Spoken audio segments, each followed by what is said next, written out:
Xin chào bạn. Hôm nay chúng ta cùng trở lại với một câu chuyện của dân tộc, một câu chuyện không chỉ về chiến thắng mà còn về đức và lòng nhân, về một con người đã thắp sáng cả thời loạn bằng ngọn lửa của niềm tin và sự bao dung.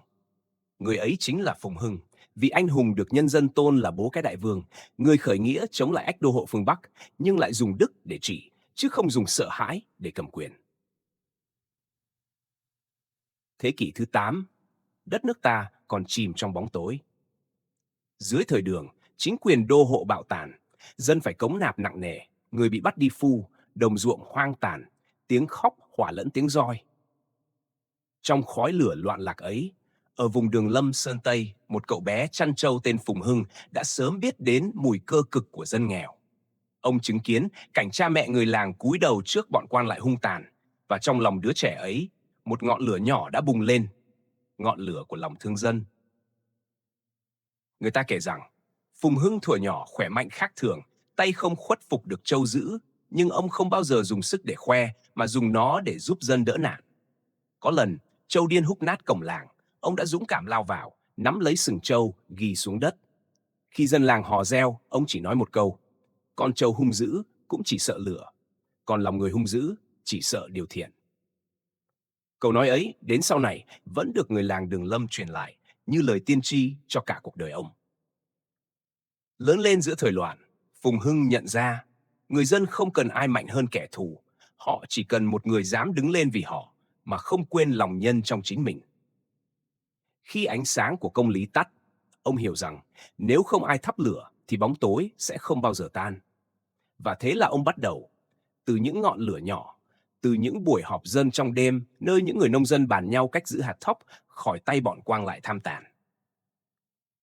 Người đời thường nghĩ sức mạnh bắt đầu từ thanh gươm, nhưng với Phùng Hưng, sức mạnh bắt đầu từ lòng người. Ông không lập đội quân bằng lời thề máu, mà bằng niềm tin. Người dân theo ông không vì bị ép, mà vì họ thấy ở ông một thứ ánh sáng khác, ánh sáng của người hiểu dân, thương dân và sống như họ.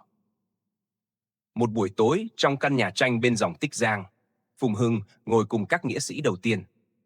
Ánh lửa bập bùng trên gương mặt họ, gương mặt của những người nông dân lam lũ vừa cày ruộng ban ngày vừa luyện gươm ban đêm.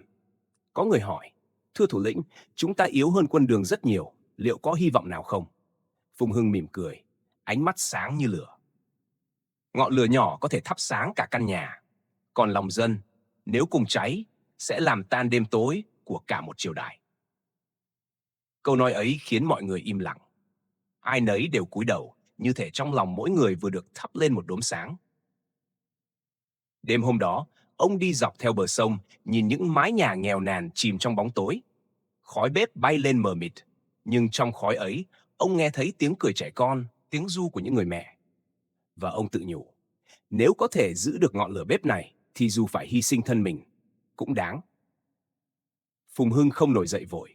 Suốt nhiều năm, ông đi khắp vùng Sơn Tây, Phú Thọ, Bắc Ninh, gặp gỡ người dân, kêu gọi họ đoàn kết, giúp đỡ lẫn nhau, dạy họ rèn vũ khí, tích thóc, lập kế hoạch phòng thủ. Ông thường nói, trước khi thắng giặc, phải thắng trong lòng người. Trước khi có quân, phải có nghĩa. Chính sự kiên nhẫn ấy đã khiến ông trở thành biểu tượng của người lãnh đạo nhân từ, người hiểu rằng đức là gốc của sức mạnh.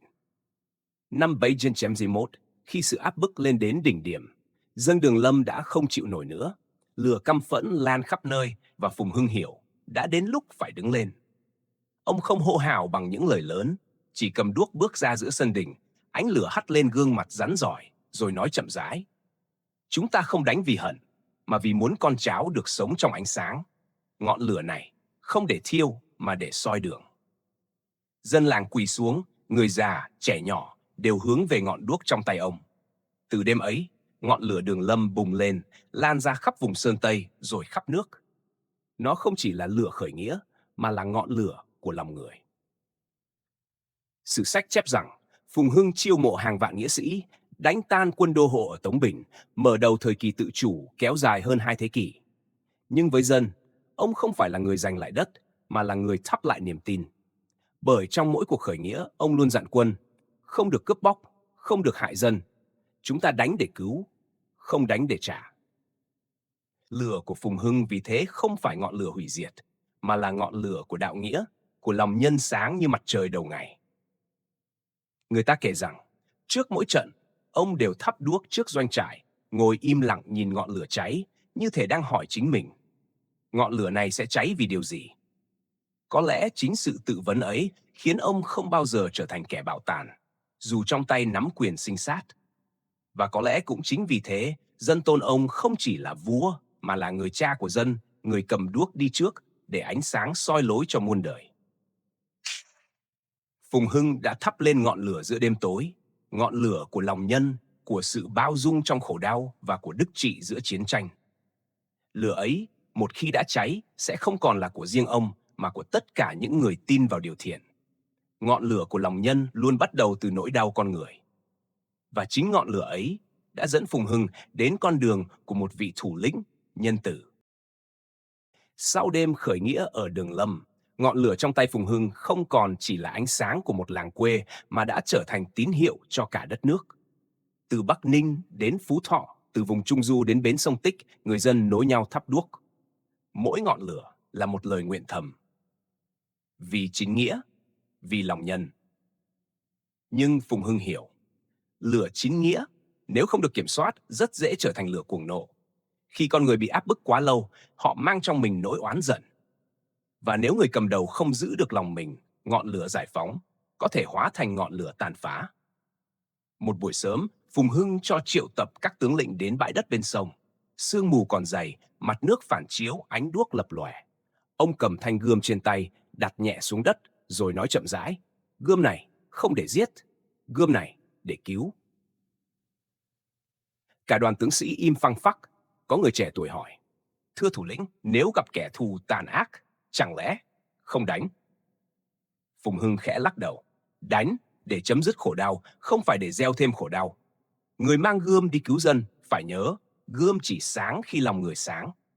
Ánh đuốc hắt lên khuôn mặt ông, rắn rỏi mà hiền, như lửa đang cháy yên trong lòng gió. Trong những ngày đầu chiến đấu, ông không bao giờ quên nhắc quân, đừng để giận dữ điều khiển tay mình. Mỗi khi nghĩa sĩ sắp ra trận, ông đều bắt họ ngồi tĩnh tâm trước ngọn lửa, để tự hỏi, ta đánh vì điều gì? Một lần, khi quân nghĩa sĩ bắt được một toáng lính đường, nhiều người đòi chém ngay để trả thù. Phùng Hưng ra lệnh ngăn lại. Ông bước đến, nhìn những kẻ thù đang run rẩy quỳ dưới đất, rồi nói chậm rãi, các ngươi cũng là người, cũng có cha mẹ, chỉ vì bị sai khiến mà cầm gươm. Nếu ta giết các ngươi, khác gì ta giết chính lòng nhân trong mình. Ông truyền đem lương thực cho họ, rồi thả về quê. Câu chuyện lan khắp vùng. Dân chúng nói với nhau, Phùng Hưng không chỉ mạnh, mà còn có đức. Từ đó, những người từng là địch, nhiều người tự nguyện bỏ quân về theo ông.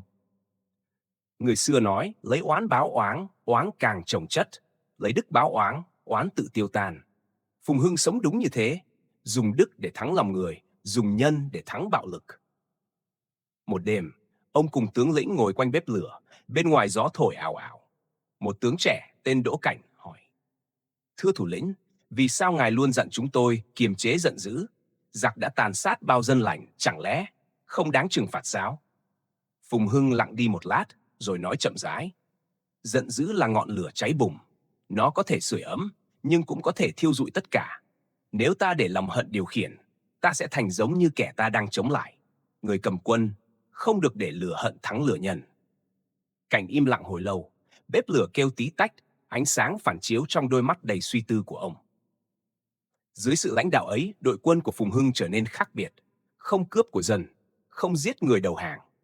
Mỗi khi chiếm được một vùng, ông cho mở kho lương cứu đói, dựng lại chùa miếu và dạy dân cày ruộng. Một vị sư già từng nói với ông, ngài không chỉ dựng lại đất, mà còn dựng lại lòng người. Phùng Hưng chỉ cười hiền, ta chỉ thổi lại than trong tro, lửa ấy vốn đã ở sẵn trong dân.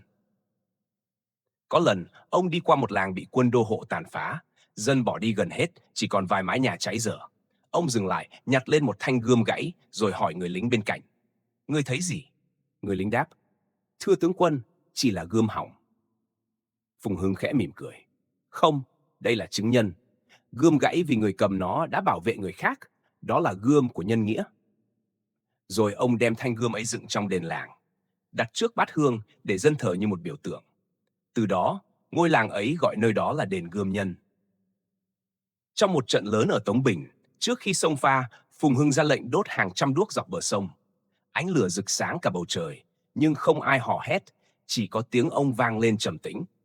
Chúng ta đánh vì ánh sáng, không vì bóng tối. Khi tiếng trống vang, ông đi đầu. Gươm trong tay phản chiếu ánh lửa, nhưng ánh lửa ấy không phải của bạo lực, mà là của niềm tin và lòng nhân. Trận ấy thắng lớn, nhưng ngay trong đêm, ông lại cho quân thu dọn xác lính cả hai bên chôn cất tử tế. Người dân quanh vùng thấy thế đều cảm phục, mang hương hoa đến viếng. Một bà lão nông nghèo nói, ông Phùng, đánh giặc như đánh cái ác, chứ không đánh con người. Lời nói mộc mạc ấy lại là lời ca đẹp nhất dành cho một vị tướng. Khi đất nước dần được giải phóng, Phùng Hưng biết rằng gươm sẽ phải gác lại và lửa chiến tranh phải hóa thành lửa hàn gắn. Ông dạy quân, chiến thắng không kết thúc khi kẻ thù ngã mà khi lòng người yên. Trong đêm yên tĩnh ở Đường Lâm, ông ngồi một mình bên đống than tàn. Ánh lửa hắt lên những nếp nhăn trên gương mặt trầm tư. Một tướng thân cận bước vào, hỏi nhỏ, thủ lĩnh nghĩ gì thế? Ông đáp khẽ, ta đang nghĩ làm sao để ngọn lửa này sau khi thắng trận vẫn cháy hiền lành trong lòng dân. Ngọn lửa ấy, từ đây, không còn chỉ soi lưỡi gươm mà bắt đầu soi lòng người.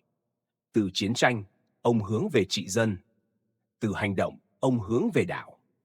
Phùng Hưng hiểu rằng, người lãnh đạo thật sự không chỉ biết cầm gươm khi cần, mà còn biết đặt gươm xuống đúng lúc. Người mạnh nhất không phải là người đánh thắng kẻ khác, mà là người thắng được chính mình. Và như thế, ngọn lửa trong tay Phùng Hưng dần chuyển sắc, từ lửa khởi nghĩa dữ dội thành lửa bếp ấm, lửa soi đêm, lửa của lòng nhân mà muôn đời dân Việt vẫn còn nhớ. Khói chiến tranh vừa tan, trời Đường Lâm lại xanh trở lại. Những cánh đồng cháy xém dần hồi sinh, tiếng chim hót trở lại trên mái nhà. Nhưng trong lòng người, vẫn còn vết thương của những tháng ngày binh lửa. Phùng Hưng đứng giữa thành Tống Bình, nhìn xuống dòng sông Nhị uốn lượn. Ánh sáng hoàng hôn phản chiếu lên mặt nước như ngọn lửa cuối ngày đang tàn dần. Ông khẽ nói, lửa chiến tranh đã làm sáng bầu trời, giờ ta phải giữ cho nó cháy hiền lại trong lòng dân. Ngày khởi nghĩa thành công, nhiều tướng sĩ reo mừng, đề nghị ông xưng vương, lập triều mới. Nhưng Phùng Hưng chỉ lắc đầu. Ta không cần ngai vàng. Điều ta muốn là người dân không còn sợ hãi khi nhìn thấy quan. Ông không ở lại thành mà quay về Đường Lâm, nơi khởi nguồn của ngọn lửa đầu tiên. Dân ra đón ông như đón người thân. Có người già quỳ xuống, nước mắt rơi. Từ nay, chúng con mới thật sự thấy ánh sáng của ngày. Những ngày sau đó, Phùng Hưng đi khắp nơi, không mang quân theo, chỉ cưỡi ngựa cùng vài tùy tướng. Ông đến từng làng, từng chợ, nghe dân kể chuyện mùa màng, hỏi họ thiếu gì, khổ ở đâu. Người dân thấy tướng quân mà không sợ, vì ông nói bằng giọng của một người cha. Ông dạy lại cách chia ruộng công, khuyến nông, bỏ thuế vô lý và ra lệnh xây lại đền, chùa, cầu cống. Khi có người khuyên nên phạt nặng bọn từng hợp tác với quan đô hộ, ông chỉ nói, đánh giặc để xóa thù, không phải để nuôi thù. Một buổi trưa, ông đến một ngôi làng bị cháy nửa năm trước. Người dân vẫn chưa dám về.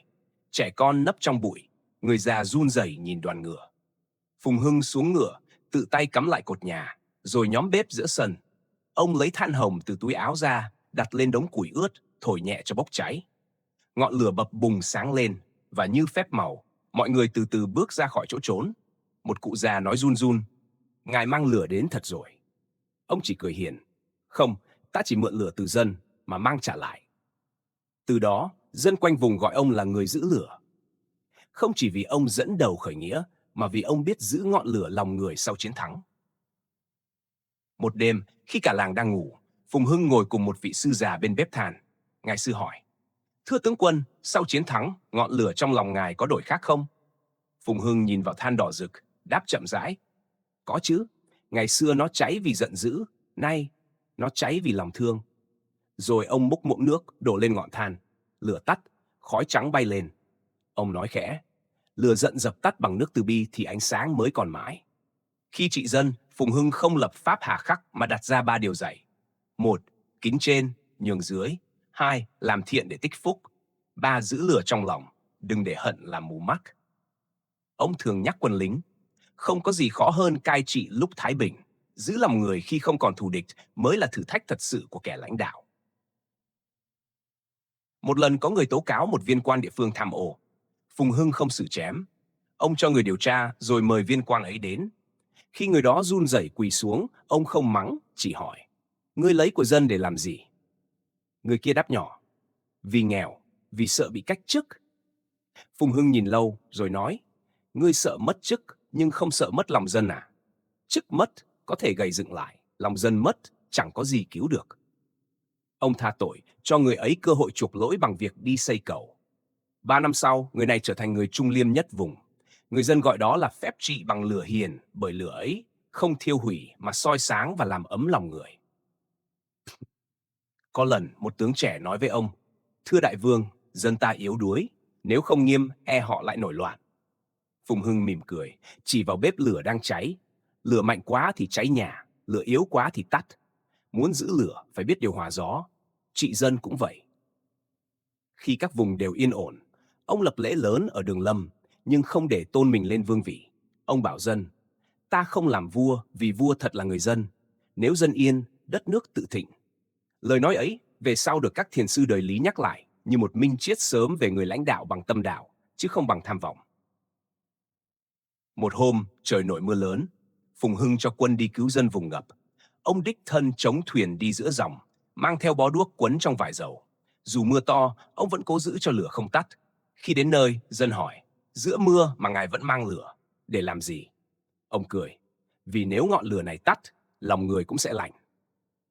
Những năm cuối đời, Phùng Hưng ít nói hơn. Ông chỉ thích ngồi nhìn ánh hoàng hôn trên sông. Người ta thấy ông thường cầm một que củi, vẽ vòng tròn trên đất, rồi thổi khói thuốc lên trời. Có người hỏi. Ông đáp: "Ta đang nhớ lại những ngọn lửa cũ và xem, trong lòng mình, lửa đã hiền chưa?"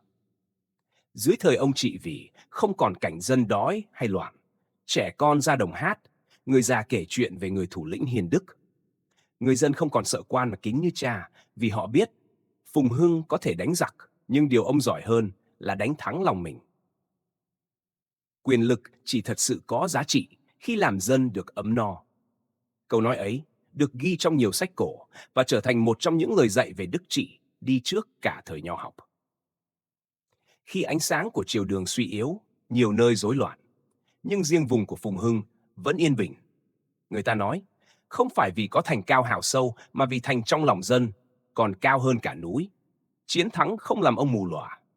Trái lại, nó khiến ông thấy rõ hơn, cái cần giữ không phải là quyền mà là lòng người. Ngọn lửa của ông sau bao năm đã không còn bập bùng mà cháy đều, ấm và sáng.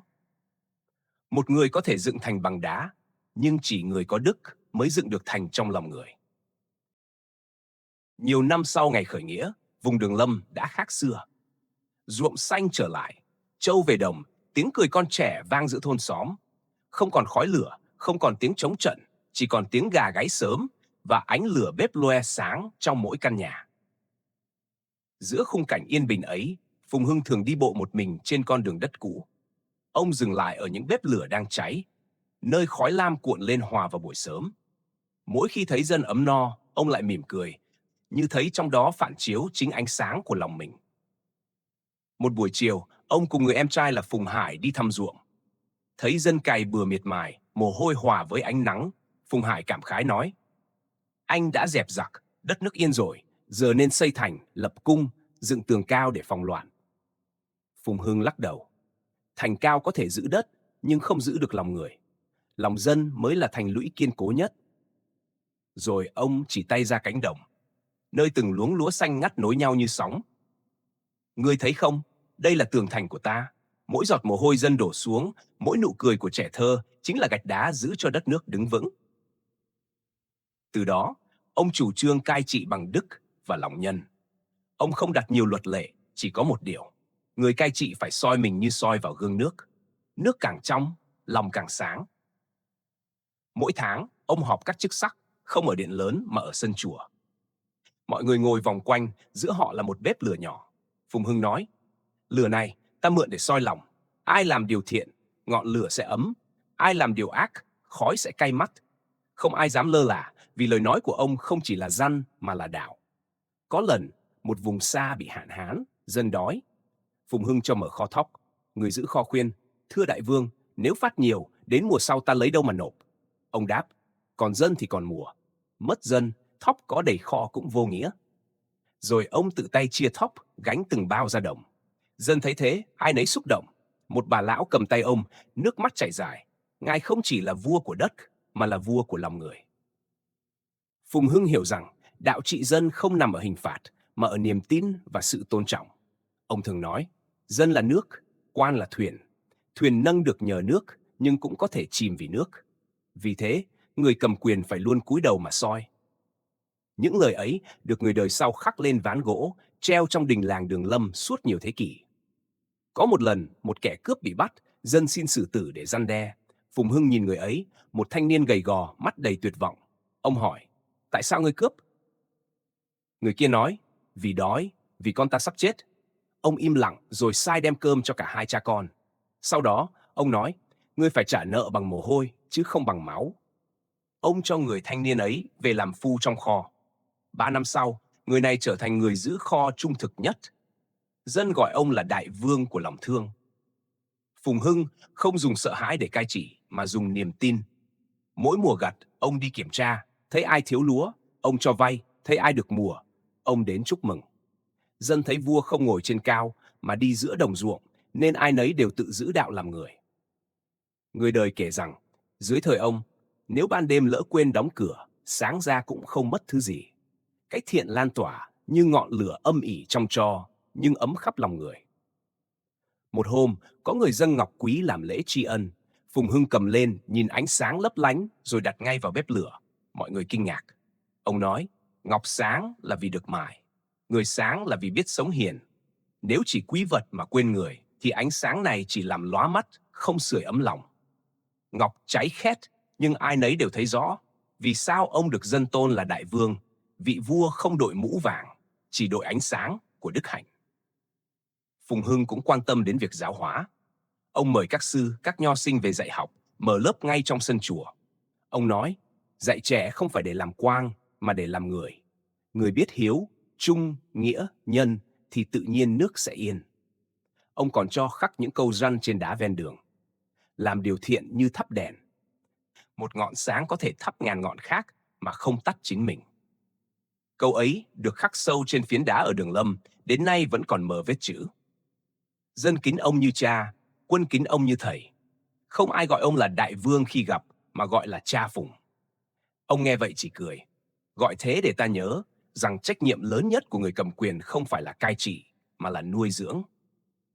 Năm ấy, một cơn bão lớn ập đến, cuốn đổ nhiều nhà cửa. Phùng Hưng lệnh cho quan không được rời kinh, mà phải xuống tận nơi dựng lại nhà dân. Ông cũng tự tay sắn áo, cùng người dân gánh gạch, cột gỗ. Trời đổ mưa, áo ướt đẫm, tóc dính tro than, nhưng ông vẫn cười. Lửa của lòng nhân càng mưa càng sáng. Người dân nhìn thấy vậy, nhiều người bật khóc. Một cụ già run run chắp tay. Ngài là vua của nhân nghĩa, ngọn đuốc của dân này.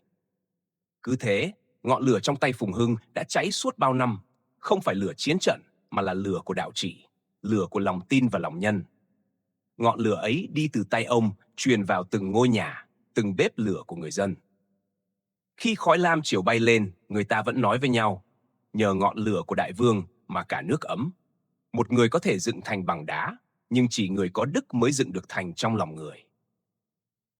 Chiều cuối đông, gió Đường Lâm thổi nhẹ qua rặng tre, mang theo mùi khói bếp và tiếng chuông chùa xa xăm.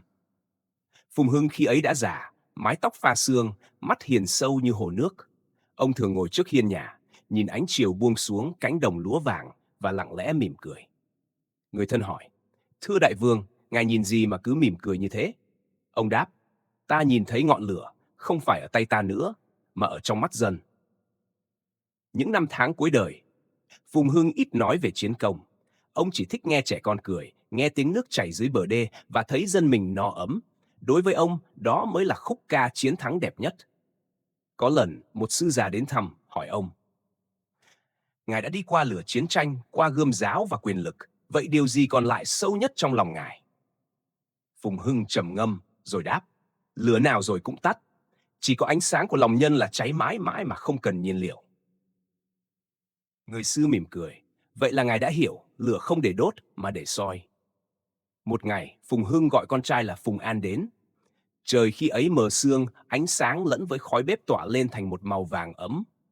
Ông nói, con à, ta sắp rời cõi này.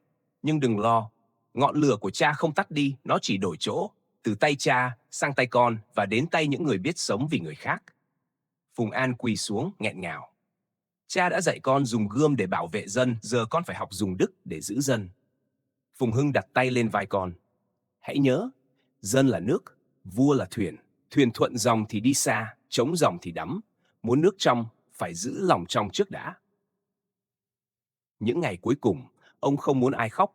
Ông chỉ dặn người hầu nhóm lửa, đặt bếp ở giữa sân để nhìn ánh sáng lay động trên tường đất. Ông nói với họ, ngọn lửa này ta muốn nó cháy qua đêm nay. Khi ta nhắm mắt, các con đừng dập tắt, hãy để nó cháy đến khi trời sáng.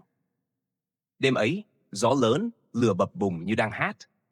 Trong tiếng gió và khói, Phùng Hưng lặng yên, mỉm cười lần cuối.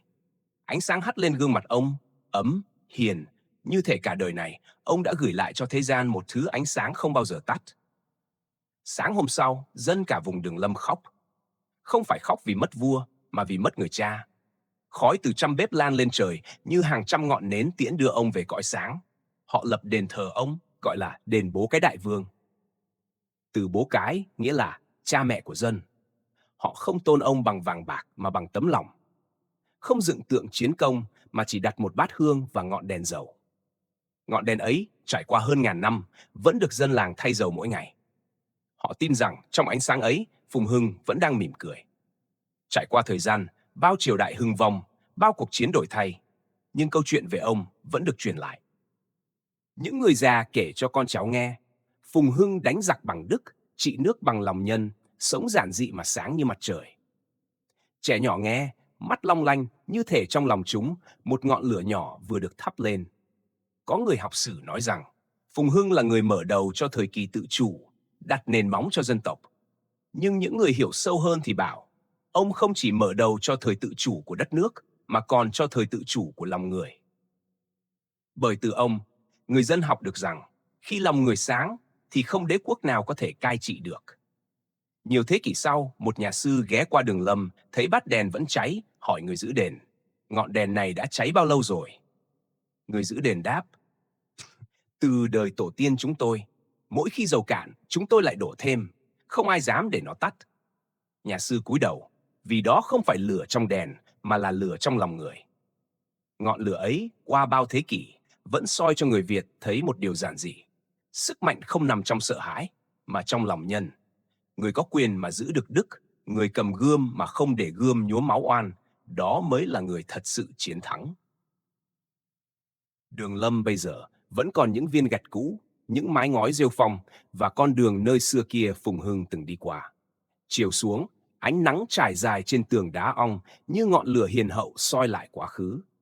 Người dân vẫn thắp nhang, nói với nhau, ngọn lửa của Đại Vương không ở trong đền, mà ở trong từng trái tim người Việt. Một học giả từng viết, Phùng Hưng không để lại triều đại, nhưng để lại đảo.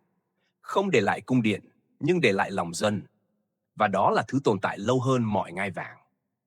Bởi vậy, khi ai nhắc đến ông, người ta không chỉ nhớ đến một vị tướng, mà nhớ đến một người đã sống bằng đức, dẫn dắt bằng nhân, và ra đi trong ánh sáng của lòng tin. Ngày nay, khi con người chạy theo quyền lực, danh vọng, câu chuyện về Phùng Hưng vẫn như ngọn lửa nhắc nhở rằng sức mạnh thật không nằm ở việc có bao nhiêu người cúi đầu, mà ở việc có bao nhiêu trái tim tự nguyện đi theo mình. Người lãnh đạo, dù ở thời nào, nếu giữ được ngọn lửa của lòng nhân, thì dù thân mất, ánh sáng ấy vẫn sẽ còn mãi.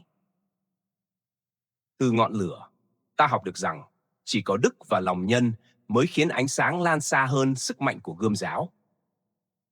Cảm ơn bạn đã ở lại đến tận cuối của câu chuyện này.